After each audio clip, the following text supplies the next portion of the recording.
Hello guys, আজকে হলো রামনবমী। আর প্রতি বছর আমাদের গ্রামে অর্থাৎ পখরনায় রামনবমীর র্যালি বের করা হয়। আর সেই র্যালিটি শুরু হয় ধর্মরাজতলা থেকে। তাই আমরা ধর্মরাজতলার উদ্দেশ্যে যেতে থাকলাম। ফাইনালি চলে এলাম ধর্মরাজতলা। আর এখানে এসে দেখি প্রচুর লোকের ভিড় রয়েছে। আর এটা হচ্ছে শ্রী রামচন্দ্রের মূর্তি। এই মূর্তিটি কিন্তু অসাধারণ হয়েছে। আর এই মূর্তিটি তৈরি করা হয়েছে আমাদের গ্রামে। আর মূর্তিটিকে রাখা হয়েছে একটি সুন্দর ঘোড়ার গাড়ির উপরে। আর এইদিকে আনা হয়েছিল সিং বাজনা। এই দাদাগুলো কিন্তু খুব সুন্দরই বাজাচ্ছিল, কিন্তু বিভৎস রকমের আওয়াজে কানের পর্দাগুলোও ফেটে যাচ্ছিল। এরপর আস্তে আস্তে সবাই এগিয়ে যেতে থাকলো। আর আমরাও পেছন পেছন নয় সাইডে সাইডে যেতে থাকলাম। যত এগিয়ে যেতে থাকলাম ভিড় আরো বাড়তে থাকলো। আর এইদিকে বাজনার বিকট শব্দে চাপ পড়ছে আমার ব্রেনে। আর এইদিকে যা ঠেলাঠেলি করছে, আর একটু হলেই পড়ে যেতাম এই হাই কোয়ালিটি ড্রেনে।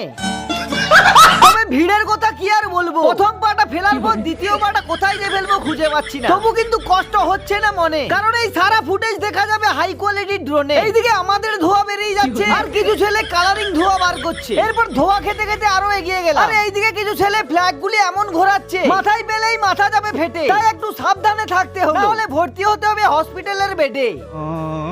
তো আমাদের পখরনা গ্রামে রামনবমীর কিছু সিনেমেটিক শুট তোমাদের দেখাই।